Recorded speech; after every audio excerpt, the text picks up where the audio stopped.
से बोलिए नमः पार्वती पते हर हर महादेव। हरे कृष्णा। आप सभी भक्तों का दिन शुभ और मंगलमय हो। भगवान श्री सूर्य नारायण की कृपा से आप सदा स्वस्थ और सुखी रहें। प्रिय भक्तों, आज ज्येष्ठ मास कृष्ण पक्ष की 10वीं तिथि, ज्येष्ठ मास के 10वें दिन की कथा। प्राचीन काल में पृथ्वी लोक पर सेवाराम और मोतीलाल दो घनिष्ठ मित्र थे। दोनों ही गली गली जाकर पीठ पर पोटली लाद कर कपड़े बेचने का काम करते थे। सर्दियों के दिन थे, वह गांव गांव जाकर कपड़े बेच रहे थे। तभी एक झोपड़ी के बाहर एक बुढ़िया जो कि ठंड से कांप रही थी, सेवाराम ने अपनी पोटली से एक कंबल निकालकर उस माई को दिया और कहा, माई तुम ठंड से कांप रही हो, यह कंबल ओढ़ लो। बूढ़ी माई कंबल लेकर बहुत खुश हुई और जल्दी जल्दी से उसने कंबल से अपने आप को ढक लिया और सेवाराम को खूब सारा आशीर्वाद दिया। तभी उसने सेवाराम को कहा, मेरे पास पैसे तो नहीं हैं, लेकिन रुको, मैं तुम्हें कुछ देती हूँ। वह अपनी झोपड़ी के अंदर गई। तभी उसके हाथ में एक बहुत ही सुंदर छोटी सी ठाकुर जी की प्रतिमा थी। वह सेवाराम को देते हुए बोली, मेरे पास देने के लिए पैसे तो नहीं हैं, लेकिन यह ठाकुर जी हैं। इनको तुम अपनी दुकान पर लगाकर खूब सेवा करना, देखना तुम्हारी कितनी तरक्की होती है। यह मेरा आशीर्वाद है। मोतीराम बुढ़िया के पास आकर बोला, अरे ओ माता जी, क्यों बहाने बना रही हो? अगर पैसे नहीं है तो कोई बात नहीं, लेकिन हमें झूठी तसल्ली मत दो। हमारे पास तो कोई दुकान है ही नहीं, हम इसको कहाँ लगाएंगे? इनको तुम अपने पास ही रख लो। लेकिन सेवाराम, जो कि बहुत ही नेक दिल का था और ठाकुर जी को मानने वाला था, वह बोला, नहीं नहीं माता जी, अगर आप इतने प्रेम से कहकर दे रही हैं तो यह आप मुझे दे दो। पैसों की आप चिंता मत करो। सेवाराम ने जल्दी से अपने गले में पड़े हुए गमछे में ठाकुर जी को लपेट लिया और उनको लेकर चल पड़ा। बुढ़िया दूर तक उनको आशीर्वाद दे रही थी कि हरि तुम्हारा ध्यान रखेंगे, ठाकुर जी तुम्हारा ध्यान रखेंगे। वह तब तक आशीर्वाद देती रही जब तक कि वह दोनों उसकी आंखों से ओझल ना हो गए। ठाकुर जी का ऐसा चमत्कार हुआ कि अब धीरे धीरे दोनों की कमाई ज्यादा होने लगी। अब उन्होंने एक साइकिल खरीद ली। अब साइकिल पर ठाकुर जी को आगे टोकरी में रखकर और पीछे पोटली रखकर गांव गांव कपड़े बेचने लगे। अब फिर उनको और ज्यादा कमाई होने लगी, तो उन्होंने एक दुकान किराए पर ले ली और वहां पर ठाकुर जी को बहुत ही सुंदर आसन पर विराजमान करके दुकान का मुहूर्त किया। धीरे धीरे दुकान इतनी चल पड़ी कि अब सेवाराम और मोतीलाल के पास शहर में बड़ी बड़ी कपड़ों की दुकानें और कपड़े की मिलें हो गईं। एक दिन मोतीलाल सेवाराम को कहता है, देखो भाई, आज हमारे पास सब कुछ है, यह हम दोनों की मेहनत का नतीजा है। लेकिन सेवाराम बोला, नहीं नहीं, हम दोनों की मेहनत के साथ साथ यह हमारे ठाकुर जी की हमारे पर कृपा हुई है। मोतीलाल बात को अनसुनी करके वापस अपने काम में लग गया। एक दिन सेवाराम की सेहत थोड़ी ढीली हो गई थी, इसलिए वह दुकान पर थोड़ी देर से आया।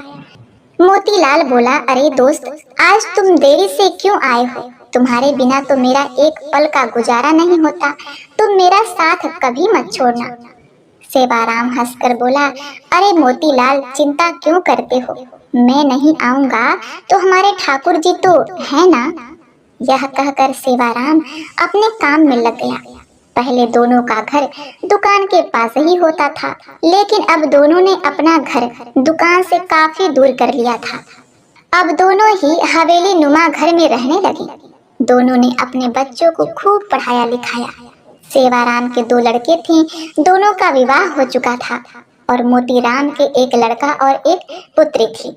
मोतीलाल ने अभी एक लड़के का विवाह किया था और अभी उसे अपनी एक लड़की का विवाह करना था। सेहत ढीली होने के कारण सेवाराम अब दुकान पर थोड़े विलंब से आने लगा। तो एक दिन वह मोतीलाल से बोला, अब मेरी सेहत ठीक नहीं रहती, क्या मैं थोड़े विलंब से आ सकता हूँ? मोतीलाल ने कहा, भैया तुम विलंब से आ जाओ, लेकिन आया जरूर करो, मेरा तुम्हारे बिना मन नहीं लगता। फिर अचानक एक दिन सेवाराम 12 बजे के करीब दुकान पर आया। चाल में एक अजीब सी मस्ती थी, चेहरे पर अजीब सी मुस्कान थी। वह आकर गद्दी पर बैठ गया। मोतीलाल ने कहा, भैया आज तो तुम्हारी सेहत ठीक लग रही है। सेवाराम ने कहा, भैया ठीक तो नहीं हूँ, लेकिन आज से मैं बस केवल 12 बजे ही आया करूँगा और 5 बजे चला जाया करूँगा। मैं तो केवल इतना ही दुकान पर बैठ सकता हूँ। मोतीलाल ने कहा, कोई बात नहीं, जैसी तुम्हारी इच्छा। अब तो सेवाराम रोज 12 बजे आता और 5 बजे चला जाता, लेकिन उसकी शक्ल देखकर ऐसा नहीं लगता था कि वह कभी बीमार भी है। लेकिन मोतीराम को अपने दोस्त पर पूरा विश्वास था कि वह झूठ नहीं बोल सकता और मेहनत करने से कभी पीछे नहीं हट सकता। एक दिन मोतीराम की बेटी की शादी तय हुई, तो वह शादी का निमंत्रण देने के लिए सेवाराम के घर गया। घर जाकर उसको उसके बेटा, बहू, सेवाराम की पत्नी सब नजर आ रहे थे, लेकिन सेवाराम नजर नहीं आ रहा था। उसने सेवाराम की पत्नी से कहा, भाभी जी, सेवाराम कहीं नजर नहीं आ रहा। उसकी पत्नी एकदम से हैरान हो गई, बोली, यह आप क्या कह रहे हैं? तभी वहां उसके बेटे भी आ गए और कहने लगे, काका जी, आप कैसी बातें कर रहे हो? हमारे साथ कैसा मजाक कर रहे हो? मोतीराम बोला, मैंने ऐसा क्या पूछ लिया? मैं तो अपने प्रिय दोस्त के बारे में पूछ रहा हूँ। क्या उसकी तबीयत आज फिर ठीक नहीं है? क्या वह अंदर आराम कर रहा है? मैं खुद अंदर जाकर उसको मिल आता हूँ। मोतीराम उसके कमरे में चला गया, लेकिन सेवाराम उसको वहां भी नजर नहीं आया। तभी अचानक उसकी नजर उसके कमरे में सेवाराम के तस्वीर पर पड़ी। वह एकदम से हैरान होकर सेवाराम की पत्नी की तरफ देखता हुआ बोला, अरे भाभी जी, यह क्या? आपने सेवाराम की तस्वीर पर हार क्यों चढ़ाया हुआ है? सेवाराम की पत्नी आंखों में आंसू भरकर बोली, मुझे आपसे ऐसी उम्मीद नहीं थी भैया कि आप ऐसा मजाक करेंगे। मोतीराम को कुछ समझ नहीं आ रहा था। तभी सेवाराम का बेटा बोला, क्या आपको नहीं पता, पिताजी को गुजरे 6 महीने हो चुके हैं। मोतीलाल को ऐसा लगा जैसे उसके सिर पर बिजली गिर पड़ी हो। वह एकदम से थोड़ा लड़खड़ाता हुआ पीछे की तरफ हटा और बोला, ऐसा कैसे हो सकता है? वह तो हर रोज दुकान पर आते हैं। बीमार होने के कारण थोड़ा विलंब हो जाता है। वह 12 बजे आता है और 5 बजे चला जाता है। उसकी पत्नी बोली, ऐसा कैसे हो सकता है कि आपको पता न हो? आप ही तो हर महीने उनके हिस्से का मुनाफे के पैसे हमारे घर देने आते हो। मोतीलाल का तो सर चकरा गया। उसने कहा, मैं तो कभी आया ही नहीं, 6 महीने हो गए, यह क्या मामला है? तभी उसको सेवाराम की कई बातें याद आ गई कि मैं नहीं रहूंगा तो मेरे हरि है ना, मेरे ठाकुर जी है ना, वह आएंगे। मोतीराम को यह सब बातें याद आ गई तो वह जोर जोर से रोने लगा और कहने लगा कि हे ठाकुर जी, हे हरि, आप अपने भक्तों के शब्दों का कितना मान रखते हो, जो कि आपके विश्राम के समय मंदिर के पट 12 बजे बंद हो जाते हैं और 5 बजे खुलते हैं। और आप अपने भक्तों के शब्दों का मान रखने के लिए मेरे हरि आएंगे, मेरे ठाकुर जी आएंगे, तो आप अपने आराम के समय मेरी दुकान पर आकर अपने भक्तों का काम करते थे। इतना कहकर वह फूट फूट कर रोने लगा और कहने लगा, ठाकुर जी, आपकी लीला अपरंपार है। मैं ये सारी जिंदगी नोट गिनने में लगा रहा। असली भक्त तो सेवाराम था, जो आपका प्रिय था। आपने उसको अपने पास बुला लिया और उसके शब्दों का मान रखने के लिए आप उसका काम खुद स्वयं कर रहे थे और उसके हिस्से का मुनाफा भी उसके घर मेरे रूप में पहुंचा रहे थे। इतना कहकर वह भागा भागा दुकान की तरफ गया और वहां जाकर जहां वह ठाकुर जी जिस गद्दी पर आकर बैठते थे वहां पर अपने चरण रखते थे, वहां पर जाकर गद्दी को अपनी आंखों से मुंह से चूमता हुआ, चरणों में लौटता हुआ जार जार रोने लगा और ठाकुर जी की जय जयकार करने लगा। प्रिय भक्तगणों, ठाकुर जी तो हमारे ऐसे ही हैं। सेवाराम को उन पर विश्वास था कि मैं ना रहूंगा तो मेरे ठाकुर जी मेरा सारा काम संभाल लेंगे। विश्वास से ही तो बेड़ा पार है, इसलिए हमें हर काम उस पर विश्वास रखकर अपनी डोर उस पर छोड़ देनी चाहिए। जिनको प्रभु पर पूर्ण विश्वास है वह उनकी डोर कभी नहीं अपने हाथ से छोड़ते। हे श्री कृष्ण जी भगवान, आपकी लीला बड़ी ही अपरंपार है। आप सदा इसी प्रकार अपने प्रिय भक्तों का उनका कल्याण करना प्रभु। बोलो वृंदावन बिहारी लाल की जय। जय श्री कृष्ण। ओम नमः शिवाय। जय भोलेनाथ। आज हम आपको सोमवार की एक ऐसी पावन कथा सुनाने जा रहे हैं जो दुख, दरिद्रता और रोगों का नाश करने वाली है, जिसे सुनने मात्र से मनुष्य के सारे पाप और कष्ट दूर हो जाते हैं। यह भगवान शिव जी की अत्यंत मंगलमय कथा है, जिसका उल्लेख स्वयं शिव पुराण में मिलता है। कहा जाता है कि जो भी मनुष्य इस कथा को पूरे श्रद्धा और सच्चे मन से शुरू से लेकर अंत तक श्रवण करता है, उसके घर में कभी दरिद्रता का वास नहीं होता। यह कथा इतनी प्रभावशाली है कि इसे सुनने मात्र से ही रोगी व्यक्ति को अपने समस्त रोगों से मुक्ति मिल जाती है। भगवान शिव जी की कथाओं का श्रवण करना अतुलनीय पुण्य फल प्रदान करता है। इसीलिए आप सभी भक्तगण इस कथा को प्रारंभ से लेकर अंत तक अवश्य सुनें। कथा को बीच में ही छोड़कर भगवान शिव जी का अनादर न करें, उनका अपमान न करें। कथा आरंभ करने से पूर्व यदि आपने अभी तक वीडियो को लाइक नहीं किया है तो कृपया वीडियो को लाइक करें। कमेंट बॉक्स में हर हर महादेव अवश्य लिखें। अब कथा का श्रवण करें। एक समय की बात है, किसी नगर में एक पंडित रहता था। वह जन्म से ही अत्यंत निर्धन था। वह पंडित अपनी पत्नी और पुत्र के साथ जीवन यापन कर रहा था। उसके पुत्र का नाम सोमेश्वर था।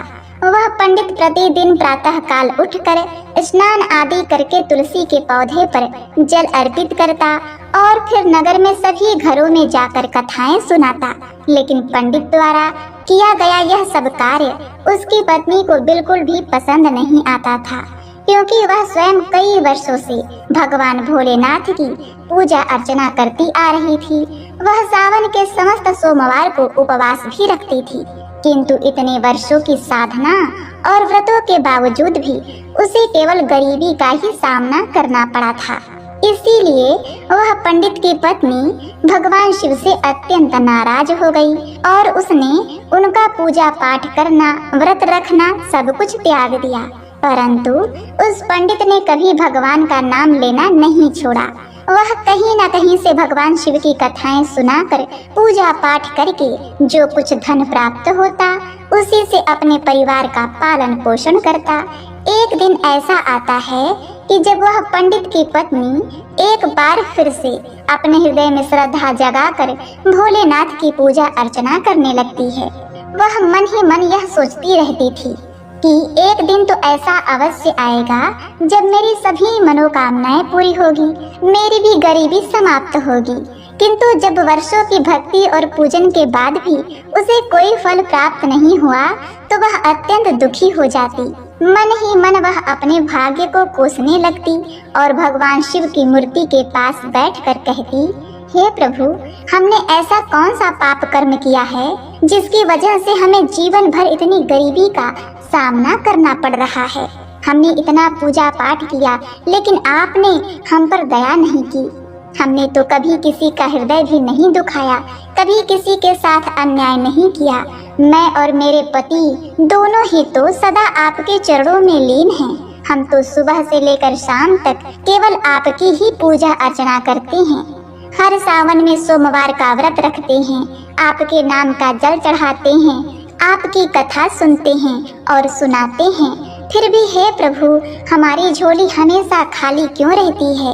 हे शंकर, क्या हमारी भक्ति में कोई कमी रह गई है? क्या हमारी प्रार्थनाएं आप तक नहीं पहुंचती? क्या हम किसी ऐसे पाप के भागी हैं जिसका प्रायश्चित भी हमारे भाग्य में नहीं लिखा है?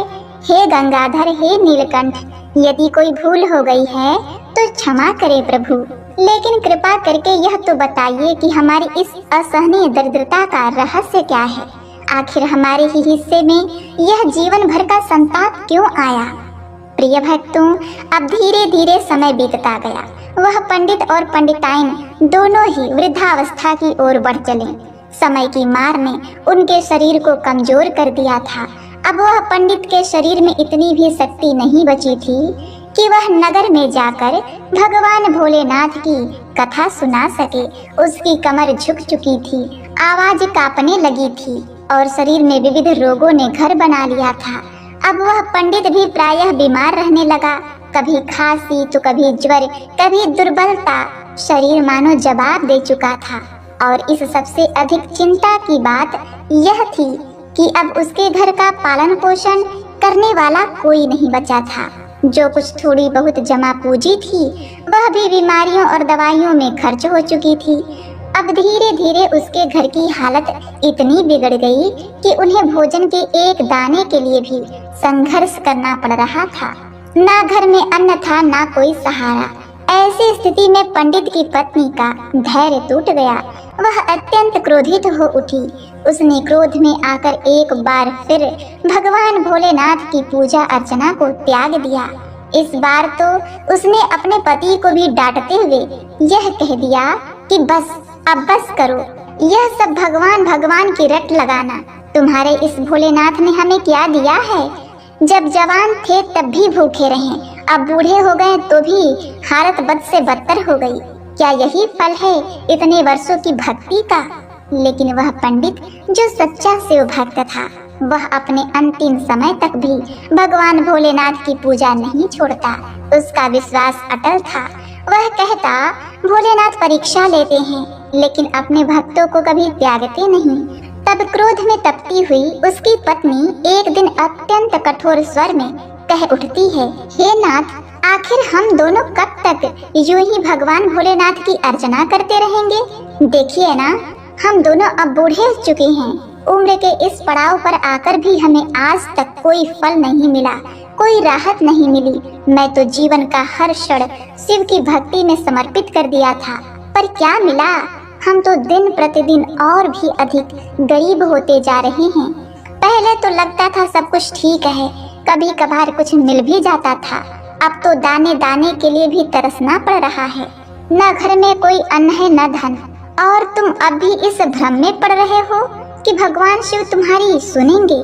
हे नाथ, मैं ही मूर्ख थी जो एक बार उनका पूजा पाठ छोड़ देने के बाद भी फिर से दोबारा भक्ति करने लग गई। मैंने सावन के सभी सोमवार को ना तो दिन देखा ना तो रात, दिन भर उपवास रखकर रात भर जप तप में लीन रहकर मैंने अपने ही शरीर को दुर्बल बना लिया।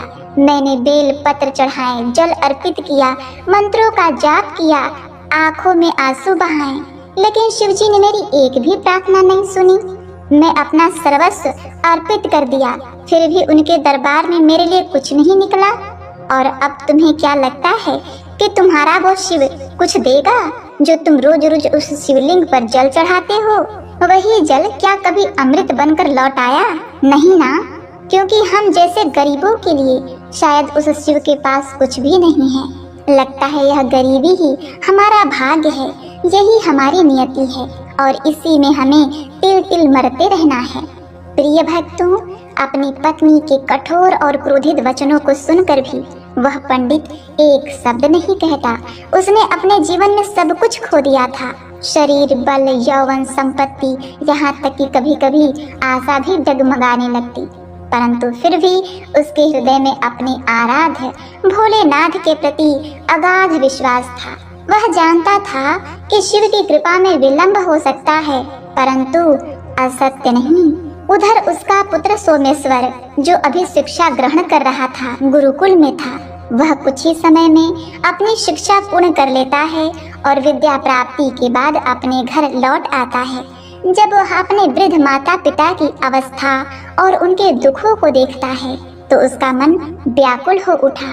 उसने न अपने भविष्य की सोची, न अपने सपनों की, केवल एक ही संकल्प लिया, अपने माता पिता की सेवा करना और उनकी सारी पीड़ा हर लेना। वह पूरे समर्पण भाव से घर का समस्त बोझ अपने कंधों पे उठा लेता है। अब वह अपने पिता की ही तरह नगर नगर जाकर भगवान भोलेनाथ की कथाएं सुनाता।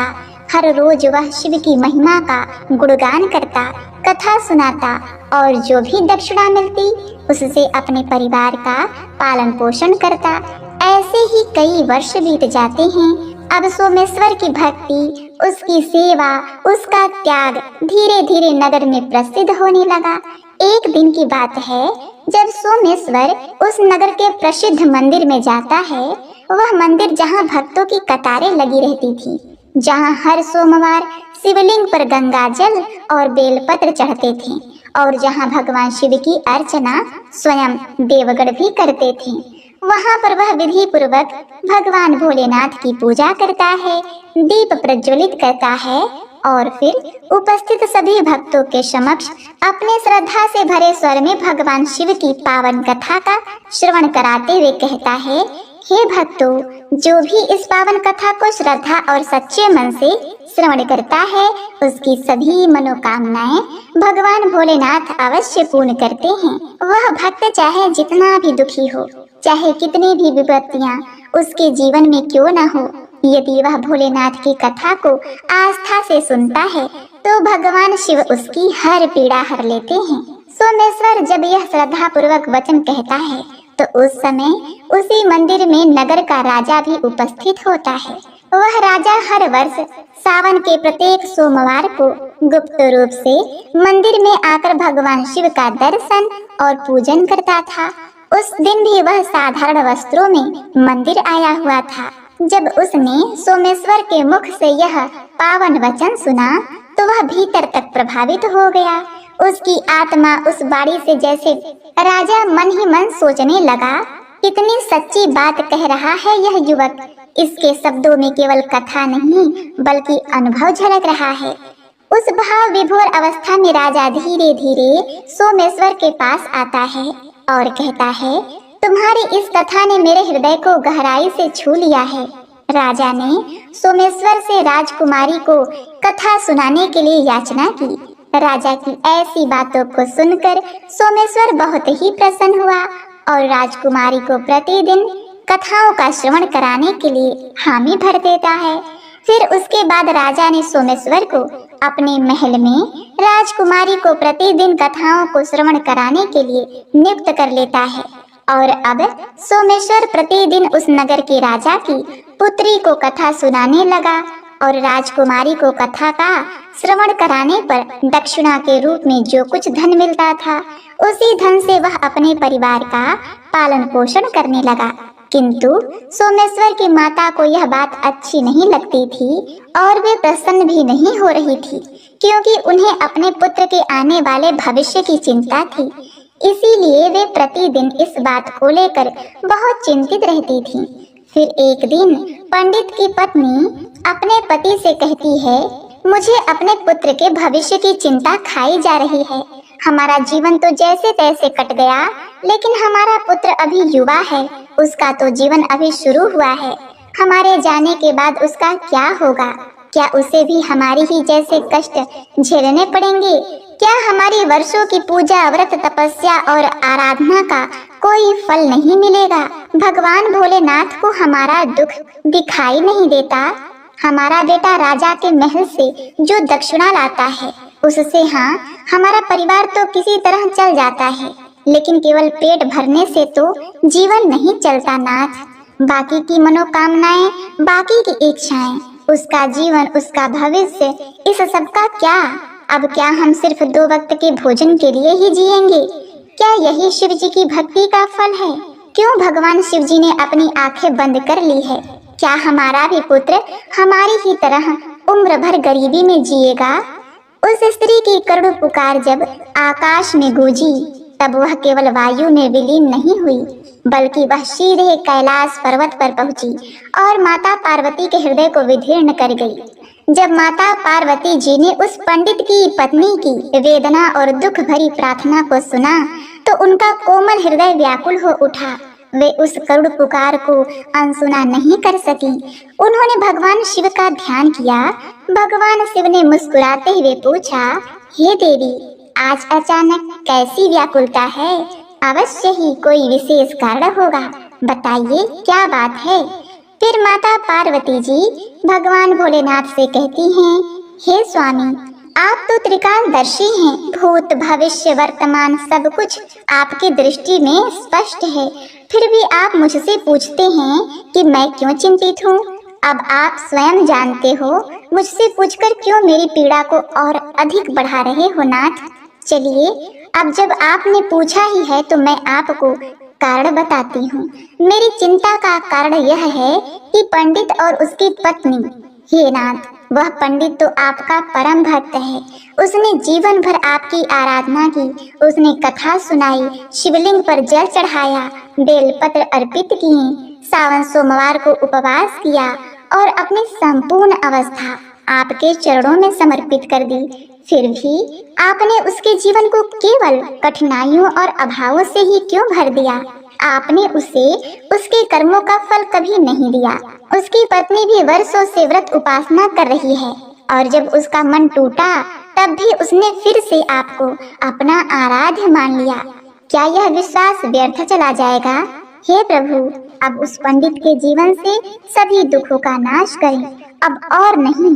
अब उसका कष्ट समाप्त हो, अब उसे उसका तप, उसका त्याग और उसकी श्रद्धा का पूर्ण फल मिलना चाहिए। अन्यथा कहीं ऐसा ना हो प्रभु कि पंडित और पंडिताइन आपकी पूजा छोड़ दें।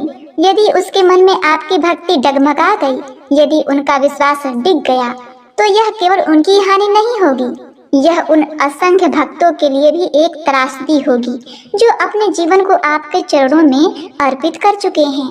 माता पार्वती की करुणामय बातें सुनकर भगवान भोलेनाथ का सौम्य मुख गंभीर हो गया। उनकी आंखों में करुणा और करिश्मा की अद्भुत चमक थी। वे साक्षात दयामय रूप में प्रकट होते हैं और माता की ओर देखते हुए कोमल स्वर में कहते हैं, आप चिंतित मत होइए देवी, क्योंकि हमने उस ब्राह्मण के भाग्य के उदय का बीज बो दिया है। अब वह समय आ गया है जब हमें स्वयं पृथ्वी लोक पर जाकर शिव लीला करनी है। अब हम दोनों को उसके घर चलना होगा। इतना कहकर भगवान शिव जी माता पार्वती के साथ पृथ्वी लोक की ओर प्रस्थान करते हैं। आकाश मार्ग से उतरते हुए जब वे पृथ्वी पर पहुंचते हैं तो दोनों साधु और साधुआइन का भेष धारण कर लेते हैं। जटाजूटधारी कमंडलू हाथ में रुद्राक्ष की माला भस्म लपेटे हुए उस भेष में वे सीधे उस पंडित के घर जा पहुंचते हैं और फिर अलख जगाते हैं और कहते हैं, अलख निरंजन, अलख निरंजन, घर में कोई है। उनकी गंभीर लेकिन कोमल आवाज जब आंगन में गूंजती है तो भीतर से वही वृद्ध पंडित जो अब शरीर से दुर्बल हो चुके थे बाहर आए। उन्होंने साधुओं को देखकर हाथ जोड़ा और अत्यंत आदर भाव से उन्हें प्रणाम करते हुए कहा, हे मुनिवर, आपका इस तुच्छ गृह में आगमन हुआ, यही मेरे जीवन का परम सौभाग्य है। कृपा करके बताइए, मैं आपकी किस प्रकार से सेवा कर सकता हूँ? वृद्ध पंडित ने दोनों हाथ जोड़कर साधु रूपधारी भगवान भोलेनाथ के चरणों में प्रणाम करते हुए विनम्र स्वर में कहा। तब साधु का वेश धारण किए हुए भगवान भोलेनाथ ने कोमल किंतु गंभीर स्वर में उस पंडित से कहा, हे महानुभाव, आज की रात्रि में हम आपके गृह में विश्राम करना चाहते हैं। क्या आपके घर में हमें एक रात्रि के लिए आश्रय मिल सकता है? जब साधु का रूप धारण किए हुए भगवान भोलेनाथ ने यह कहा तो वह वृद्ध पंडित क्षण भर के लिए मौन हो गया। वे सोचते रहे कि मैं इनका साक्षात्कार कैसे करूं, कैसे इनके लिए भोजन जुटाऊं। घर में तो कुछ भी नहीं बचा। जैसे तैसे मेरा पुत्र जो धन लाता है उन्हीं से हम तीनों का एक वक्त का भोजन ही जुट पाता है। उस धन से ना तो दूसरा प्रहर संभलता है, ना ही अतिथि सेवा की कोई गुंजाइश होती है। इतना सोचने के बाद उसने गहरी सांस ली और फिर नम्र स्वर में उन साधुओं से कहा, हे मुनिवर, मेरा पुत्र नगर के राजा की पुत्री को भगवान भोलेनाथ की कथाएं सुनाता है। उसकी सेवा के प्रतिफल में जो भी थोड़ी बहुत दक्षिणा प्राप्त होती है उसी से हम तीनों, मैं और मेरी पत्नी और मेरा पुत्र, एक समय का भोजन कर पाते हैं। अतः मैं पूरे हृदय से आपकी सेवा करना चाहता हूँ, किंतु मैं केवल एक समय के लिए ही भोजन का प्रबंध कर सकता हूँ। पंडित की विनम्रता, उसकी आंखों की करुणा और उसकी सच्चाई देखकर साधु का रूप धारण किए हुए भगवान भोलेनाथ मुस्कुराए। उन्होंने अपने कमंडलू से एक विशेष पात्र निकाला और पंडित की ओर बढ़ाते हुए कहा, हे पुत्र, आज से तुम अपनी पत्नी से कह देना कि वह इस पवित्र पात्र में ही भोजन बनाया करे। इससे हम सभी के लिए दोनों वक्त का भोजन सहजता से बन जाएगा और अब तुम्हें अन्न की कोई कमी नहीं होगी। जैसे ही उस दिव्य पात्र में भोजन बनने लगा तो सचमुच वही हुआ जिसकी किसी को कल्पना तक नहीं थी। प्रत्येक बार जब पात्र में अन्न डाला गया वह न केवल स्वादिष्ट था बल्कि सभी के लिए पर्याप्त भी था। सुबह और शाम दोनों समय के लिए सभी का पेट भर जाता। यह दृश्य देखकर पंडित और उसकी पत्नी और उसका पुत्र सोमेश्वर तीनों ही आश्चर्यचकित रह गए। वे न केवल आश्चर्यचकित हुए बल्कि भीतर से भयभीत भी हो उठे कि यह कौन साधु है। यह कोई सामान्य साधारण लीला नहीं है, यह कोई दिव्य लीला है। कहीं यह स्वयं कोई देव तो नहीं। प्रिय भक्तों, अगली सुबह जब सोमेश्वर उठकर प्रतिदिन की भांति राजकुमारी को कथा सुनाने के लिए निकल रहा था, तभी साधु वेशधारी भगवान भोलेनाथ ने उसे मार्ग में ही रोक लिया और प्रेम पूर्वक पूछा, हे पुत्र, तुम कहाँ जा रहे हो? सोमेश्वर ने श्रद्धा से हाथ जोड़कर उत्तर दिया, हे मुनिवर, मैं अब नगर के राजा की पुत्री को भगवान भोलेनाथ की पावन कथा का श्रवण कराने जा रहा हूँ, जैसे प्रतिदिन जाता हूँ। तब साधु रूपी भगवान भोलेनाथ ने उसे हल्की मुस्कान के साथ कहा कि हे पुत्र, आज जब तुम राजकुमारी को कथा सुनाओ तो एक बार अवश्य पूछना कि वह प्रतिदिन इतनी श्रद्धा से भगवान भोलेनाथ की कथा किस मनोकामना की पूर्ति के लिए सुनती है। आखिर ऐसा कौन सा भाव है जो उसे कथा के लिए खींच लाता है। सोमेश्वर ने श्रद्धा से सिर झुकाया। उसके बाद वह राजमहल की ओर प्रस्थान करता है और वहां पहुंचकर विधि पूर्वक भगवान शिव की कथा का श्रवण राजकुमारी को कराता है। कथा समापन पर और वह फिर मुनिवर द्वारा बताए गए प्रश्न को विनम्रता पूर्वक राजकुमारी से पूछता है कि हे राजकुमारी, आप प्रतिदिन भगवान भोलेनाथ की यह पावन कथा इतने भाव और मन लगाकर सुनती हैं। कौन सी ऐसी मनोकामना है जिसके लिए आप यह नियम पूर्वक कथा श्रवण करती हैं? कृपया आप मुझे बताइए। तब राजकुमारी सोमेश्वर से कहती है, मैं अपनी इस मनोकामना की पूर्ति होने के लिए प्रतिदिन भगवान भोलेनाथ की पावन कथाओं का श्रद्धा पूर्वक श्रवण करती हूँ। मैं चाहती हूँ कि मुझे ऐसा वर प्राप्त हो जिसकी चर्चा पूरे नगर में ही नहीं बल्कि दूर दूर तक हो, जिसके मस्तक पर चंद्र और सूर्य का तेज हो, जिसकी किस्मत इतनी तेज हो कि उसके घर में किसी भी वस्तु की कोई कमी ना हो और वह बारात लेकर आए तो वह ऐसी भव्य और अनुपम हो जैसी अभी तक किसी ने न देखी हो, न किसी राजकुमारी की, न किसी रानी की। मैं अपने लिए ऐसा ही एक अनुपम वर चाहती हूँ और इसीलिए मैं भगवान भोलेनाथ की कथा का श्रवण श्रद्धा पूर्वक करती हूँ। राजकुमारी की यह बात सुनकर सोमेश्वर मौन हो गया। उसके मन में अनेक विचार उमड़ने लगे पर वह कुछ न कह सका। उसने आदर पूर्वक राजकुमारी को प्रणाम किया और वहां से धीरे धीरे घर लौट आया। घर पहुंचकर वह सीधा उसी साधु रूप धारण किए हुए भगवान भोलेनाथ के पास गया जो प्रतीक्षारत थे। सोमेश्वर ने उनका अभिवादन किया और राजमहल में जो कुछ हुआ वह विस्तार से कह सुनाया। सब कुछ सुनने के बाद भगवान भोलेनाथ सोमेश्वर की ओर देखते हुए कहते हैं, हे पुत्र, ठीक है, अब अगले दिन जब तुम राजकुमारी को कथा का श्रवण कराने के लिए जाओ फिर कह देना कि तुम्हें जैसा वर चाहिए वैसा वर सिर्फ मैं ही हूँ। फिर बिना कोई बात किए तुरंत वहाँ से वापस लौट आना। इतना कहकर भगवान भोलेनाथ मौन हो जाते हैं। यह सुनकर सोमेश्वर कुछ क्षण चुप रहता है, फिर हाथ जोड़कर आदर पूर्वक कहता है, हे मुनिवर, कहाँ मैं एक निर्धन पंडित का पुत्र और कहाँ वह इस नगर के राजा की पुत्री। हमारे बीच तुलना भी कैसे हो सकती है। मेरा घर तो उसी की दी हुई दक्षिणा से चलता है। मेरी माता, मेरे पिता सब उसी धन पर आश्रित हैं और यदि यह सब बात राजा को पता चल गई कि मैं उसकी पुत्री से विवाह करने के लिए इच्छा रखता हूँ तो वह मुझे और मेरे पूरे परिवार को मृत्यु दंड देने में एक पल भी नहीं लगाएगा। लेकिन मैं आपसे क्षमा चाहता हूँ, कृपया, मैं ऐसा नहीं कर सकता, मुझ में इतना साहस नहीं है। सोमेश्वर की बातें सुनकर साधु रूपी भगवान भोलेनाथ उस क्षण शांत रहे। फिर उन्होंने अपना मस्तक उठाया। उनकी आंखों में तेज उमड़ने लगा।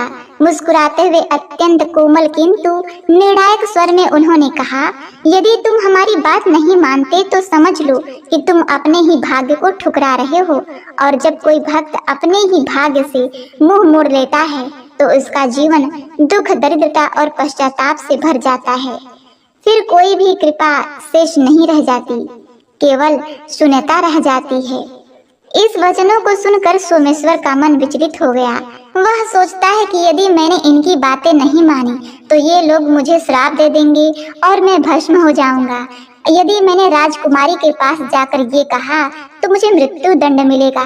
चाहे ऐसे चाहे वैसे मरना तो है ही। चलो राजकुमारी के पास चलते हैं। ऐसा सोचकर फिर उसने ऐसा करने का विश्वास दिलाया और राजकुमारी को भगवान भोलेनाथ जी की कथा का श्रवण कराने के लिए राजमहल की तरफ निकल गया। राजमहल पहुंचकर वह राजकुमारी को भगवान भोलेनाथ की कथा का श्रवण कराने लगा। उसके बाद उसने राजकुमारी से फिर पूछा, हे राजकुमारी, आप अपनी किस मनोकामना की पूर्ति के लिए भगवान भोलेनाथ जी की कथा का श्रवण करती हो? तब राजकुमारी ने फिर यही जवाब दिया जो उसने पहले दिया था। उसके बाद सोमेश्वर ने राजकुमारी से कहा, हे राजकुमारी, तुम जैसा वर चाहती हो वैसा वर मैं ही हूँ। इतना कहकर सोमेश्वर शीघ्र महल से बाहर भाग आया और अपने घर आ गया। लेकिन सोमेश्वर की ऐसी बातों को सुनकर राजकुमारी बहुत ही क्रोधित हो गई। फिर उसने अपनी दासी को बुलाकर उसे सब कुछ बता दिया और कहा कि मेरी यह पूरी बात पिताजी को बता देना। तब वह भी सोमेश्वर पर बहुत क्रोधित हो गया और उसने राजकुमारी को भरोसा दिलाया कि उस उदंड पंडित को उसके लिए अवश्य ही सजा मिलेगी। फिर राजा ने शीघ्र ही अपने मंत्रियों को दरबार में बुलाया और उनसे विचार विमर्श करने लगा। तभी उसके मंत्री ने उस राजा से कहा, हे राजन, उसने जो अपराध किया है वह निश्चय ही फांसी योग्य है। लेकिन यह बात भी ध्यान में रखने योग्य है कि वह एक पंडित है। यदि आप उसे फांसी की सजा देंगे तो आपको ब्रह्म हत्या का घोर पाप लगेगा और वह पाप किसी तीर्थ, किसी यज्ञ, किसी दान से भी नहीं कटता। इसीलिए मेरी विनती है कि इसे कोई ऐसा दंड दिया जाए जिससे न्याय भी हो जाए, आपको पाप भी ना लगे। कोई ऐसा उपाय जिससे इसका दंभ भी टूटे और आपकी मर्यादा भी बनी रहे। प्रिय भक्तों, महामंत्री की बात सुनकर राजा गहरे सोच में पड़ गए। फिर विचार विमर्श के बाद उसने क्रोध से भरे स्वर में अपने कुछ सैनिकों को दरबार में बुलाया और आदेश दिया कि हे सैनिकों, उस पंडित के घर जाओ और उससे कह देना कि राजा साहब तुम्हारे साथ अपनी पुत्री का विवाह करने के लिए तैयार हैं, लेकिन उसकी कुछ शर्तें हैं। यदि तुम उस शर्तों को पूरा नहीं कर पाए तो तुम्हें और तुम्हारे पूरे परिवार को मृत्यु दंड दिया जाएगा। राजा साहब की पहली शर्त यह थी कि बारातियों के ठहरने के लिए और सभी बारात घर बारातियों से भरे होने चाहिए। कोई भी बारात घर खाली नहीं रहना चाहिए। दूसरी शर्त यह है कि बारातियों के अतिथि सत्कार में जो भोजन तैयार किया जाए वह ना तो कम हो ना ही बचना चाहिए, अर्थात ना कोई भूखा रहे और ना भोजन व्यर्थ जाए। तीसरी शर्त यह है कि ऐसी अद्भुत अनुपम भव्य बारात होनी चाहिए जिसकी प्रशंसा इस नगर का हर व्यक्ति करे। यदि बारात के नगर में पहुंचने पर इन शर्तों में कोई कमी अधूरी पाई जाती है तो बारात में आए हुए सभी बारातियों को भी मृत्यु दंड दे दिया जाए। राजा का यह आदेश पाकर सैनिक शीघ्र ही सोमेश्वर के घर की ओर निकल जाते हैं। उधर सोमेश्वर भी राजमहल से भागकर सीधा अपने घर पहुंचा और साधु रूपी भगवान भोलेनाथ जी को सारी बात कह सुनाई। उसी समय राजा के सैनिक उसके द्वार पर पहुंच आते हैं और जोर जोर से दरवाजा खटखटाने लगते हैं। आवाज सुनने पर सोमेश्वर के पिता बाहर आते हैं, दरवाजा खोलते हैं। दरवाजा खुलते ही सैनिक कठोर स्वर में कहते हैं, क्या तुम्हारा ही पुत्र राजकुमारी से विवाह करना चाहता है? चलो ठीक है। राजा साहब ने भी अपनी पुत्री से विवाह करने के लिए अनुमति दे दी है, लेकिन राजा साहब की कुछ शर्तें हैं जिन्हें पूरा करना ही पड़ेगा, नहीं तो तुम्हारे पूरे परिवार को मृत्यु दंड दिया जाएगा। उस सैनिक की बात सुनकर सोमेश्वर के पिता बहुत भयभीत हो जाते हैं और उनसे कहते हैं, हे सैनिकों, हमें राजा साहब की किन शर्तों को पूरा करना पड़ेगा, उन शर्तों को हमें बताने का कष्ट करें। तब राजा के वे सैनिक सोमेश्वर के पिता से कहते हैं, हे ब्राह्मण, राजा साहब की पहली शर्त है कि सभी बारातियों के ठहरने के लिए सभी बारात घर बारातियों से भरे होने चाहिए, कोई भी बारात घर खाली नहीं बचना चाहिए। दूसरी शर्त यह है कि बारातियों के अतिथि सत्कार में बनाया गया भोजन बचना नहीं चाहिए। तीसरा शर्त यह है कि अद्भुत बारात होनी चाहिए जिसकी प्रशंसा इस नगर के सभी लोग करें, और अब बारात के पहुंचने पर हमारा कोई भी शर्त अधूरा नहीं हो। यदि इतना शर्त पूरा नहीं किया जाएगा तो बारात में आए हुए बारातियों को मृत्यु दंड दिया जाएगा। राजा के सैनिकों की यह कठोर और स्पष्ट बातें सुनकर सोमेश्वर और उसके पिता बहुत भयभीत हो जाते हैं, यहाँ तक कि उसके हाथ पैर तक कांपने लगते हैं। तब साधु रूपी भगवान भोलेनाथ जी शांत और दृढ़ स्वर में उनसे कहते हैं, तुम मत डरो, बल्कि साहस के साथ अपना उत्तर दो। सैनिकों को विदा करो, उनसे कह दो कि आप विवाह की तैयारी करें, हम बारात वाले दिन बारात लेकर पहुंच जाएंगे। फिर सोमेश्वर के पिता ने भगवान शिव की आज्ञा मानते हुए वैसा ही उत्तर उन सैनिकों को दिया। उन्हें वादा कर दिया। सैनिक वापस महल लौटे। वहां जाकर उन्होंने राजा को सारी बातें यथावत सुना दी। लेकिन जब राजा को सोमेश्वर की ओर से सकारात्मक उत्तर प्राप्त होता है तब वह बड़े ही आश्चर्य में पड़ जाता है। वह कुछ पल चुप रहा, अपने मन में सोचता है कि आखिर वह गरीब पंडित किसके भरोसे इतनी दुर्लभ शर्त के बावजूद मेरी पुत्री से विवाह करने के लिए तैयार है। क्या मेरा कोई दुश्मन उनका साथ दे रहा है? इसी तरह के कई विचार उनके मन में उठते थे। उसके बाद उसने उस नगर के कई घरों को बारात घर की तरह सजवा दिया। कई सारे तंबू का प्रबंध भी कर दिया। राजा यह सब सोच रहा था कि कहाँ वह पंडित इतने अधिक बारातियों को लेकर आएगा, और जब अधिक बाराती न आएंगे तो मेरी शर्त हार जाएगा। फिर पूरे परिवार सहित उसे मृत्यु दंड दिया जाएगा।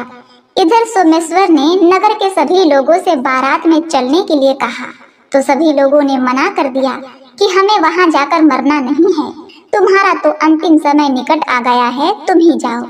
इसलिए तुम हमारी। उन सभी की ऐसी बातें सुनकर सोमेश्वर बहुत परेशान रहने लगा, क्योंकि अभी तक उसके साथ बारात चलने के लिए कोई भी व्यक्ति तैयार नहीं हुआ था। फिर विवाह का दिन आ गया और विवाह वाले दिन सोमेश्वर और भी ज्यादा चिंतित था। जब साधु रूपी भगवान भोलेनाथ ने सोमेश्वर को बहुत परेशान देखा, प्रिय भक्तों, भगवान भोलेनाथ जी ने सोमेश्वर की बारात में चलने के लिए सभी देवताओं, भूत प्रेतों, गंधर्व को मनुष्य रूप में सोमेश्वर की बारात में चलने के लिए आमंत्रित कर लिया, सोमेश्वर की बारात में शामिल कर लिया, जिसके कारण सभी नाचते गाते बारात लेकर पहुंच गए। जब सोमेश्वर की बारात पहुंची तो इतने सारे बाराती आए हुए थे कि राजा द्वारा सजाए गए सभी बारात घर, यहाँ तक कि सभी तंबू बाराती भर गए। कुछ बाराती तो बिना तंबू के बाहर ही रह गए। फिर जब राजा के पास सूचना भिजवाई गई कि बारात के ठहरने के लिए बारात घर और तंबू कम पड़ गए हैं, ठहरने के लिए और प्रबंध किया जाए, तब राजा अपने मन में सोचने लगा, अभी तो कोई भी इसके साथ बारात में आने के लिए तैयार नहीं था और अब कहाँ से इतने बाराती आ गए, मुझे एक बार चलकर देखना चाहिए। इतना सोचकर राजा तुरंत ही वहां पहुंच गया और जब भगवान भोलेनाथ जी ने राजा को बारात में आया हुआ देखा तो उन्होंने शुक्र और शनि को बच्चे का रूप धारण करवा दिया और उन्हें भूख के कारण विलाप करवा दिया। इधर जब उस राजा ने दोनों बच्चों को जोर जोर से विलाप करते हुए देखा तब उन्होंने भगवान भोलेनाथ जी के पास पहुंचकर उनसे पूछा, हे महात्मन, यह बच्चे इतने विलाप क्यों कर रहे हैं? तब साधु रूपी भगवान भोलेनाथ जी ने उस राजा को जवाब देते हुए कहा, यह दोनों बच्चे बहुत भूखे हैं, इसलिए यह इतना विलाप कर रहे हैं। फिर राजा ने उन दोनों बच्चों को भोजन करने वाले स्थान पर भेज दिया। उसके कुछ ही देर बाद राजा के सैनिक ने उसके पास आकर बताया कि हे राजन, वे दोनों बच्चों ने तो सारा भोजन समाप्त कर दिया है और फिर भी दोनों जोर जोर से चिल्ला रहे हैं कि उन्हें भूख लगी है। अपने सैनिकों की ऐसी बातों को सुनकर राजा बहुत ही परेशान हो जाता है। क्योंकि अब उसका सारा अहंकार चूर चूर हो गया था। फिर वह साधु रूपी भगवान भोलेनाथ जी के चरणों में अपने दोनों हाथों को जोड़कर बैठ जाता है और उनसे कहने लगा, हे साधु महाराज, अब मेरी लाज आपके ही हाथ में है। तब भगवान भोलेनाथ जी ने उस राजा से कहा, आप राजमहल जाकर बारात की अगवानी की तैयारी शुरू कीजिए। फिर राजा ने उस नगर के सभी घरों को अच्छे से सजवाया, पूरे नगर को एकदम दुल्हन की तरह सजवा दिया। सोमेश्वर भी विवाह की पोशाक में फिर राजकुमार से कम नहीं लग रहा था। सोमेश्वर के सेहरे को चांद और सूरज से सजाया गया और अगवानी के समय सोमेश्वर एक सुंदर से रथ में बैठकर राजमहल की तरफ जाने लगा। उस रथ के आगे कई सारे बाराती बैंड बाजे के साथ नाच रहे थे। कई बाराती हाथ में मुद्राएं लेकर एक दूसरे पर न्यौछावर करके इधर उधर उछाल रहे थे। सोमेश्वर के ऐसे अद्भुत बारात को देखकर उस नगर के लोग कहने लगे, ये पंडित का भाग्य तो देखो, उसके मस्तक पर चांद और सूरज की रोशनी है। उसके चारों तरफ इस प्रकार धन लक्ष्मी उछाली जा रही है जैसे किसी धनवान राजा की बारात निकल रही हो। और ऐसी बारात तो हमने अपने जीवन में कभी नहीं देखी, न आगे देखने की उम्मीद है। यह पंडित तो भाग्य का बड़ा धनी है। प्रजा की ऐसी बातों को सुनकर माता पार्वती भी भगवान भोलेनाथ से कहती हैं, हे प्रभु, यह तो सत्य है कि आपकी कृपा जिस भी मनुष्य पर हो जाती है उसके अन्न धन के भंडारे भर जाते हैं। तब भगवान भोलेनाथ जी माता पार्वती से कहते हैं, जो भी भक्त श्रद्धा और भक्ति से मेरी पूजा अर्चना करता है, मैं उसकी भक्ति को व्यर्थ नहीं जाने देता। उसे उसके कर्मों का फल अवश्य प्राप्त होता है। जब तक उसके पूर्व जन्मों के पाप कर्म नष्ट नहीं हो जाते तब तक उसे कष्ट अवश्य सहने पड़ते हैं, पर जैसे ही उसके पुण्य कर्म जागृत होते हैं वैसे ही उसके भाग्य के दरवाजे खुल जाते हैं। और उसी पुण्य फल के उदय से सोमेश्वर और राजा की पुत्री का विवाह विधि पूर्वक संपन्न हो गया। विवाह के बाद राजकुमारी को डोली में बिठाकर सोमेश्वर अपने घर ले आया। भगवान शिव और माता पार्वती की कृपा से अब सोमेश्वर अत्यंत धनवान बन चुका था। उसके घर में किसी भी वस्तु की कमी नहीं रह गई। उसके बाद सोमेश्वर के माता ने भी फिर से पूरी श्रद्धा और विश्वास के साथ भगवान भोलेनाथ की पूजा अर्चना शुरू कर दी।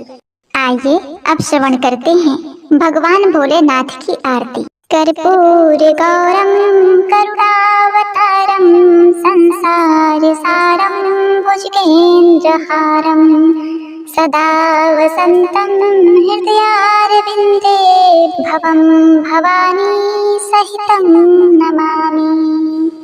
जय शिव ओंकारा, भज शिव ओंकारा, ब्रह्मा विष्णु सदा शिव, ब्रह्मा विष्णु सदा शिव, अर्धांगी धारा।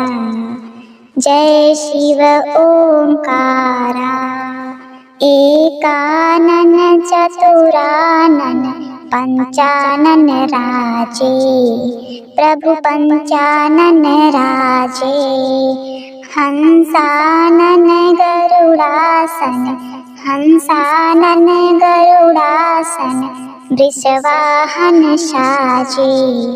जय शिव ओंकारा, दो भुज चार चतुर्भुज, दस भुज अति सोहे, प्रभु दस भुज अति सोहे। तीनों रूप निखरते, तीनों रूप निखरते, त्रिभुवन जन मोहे।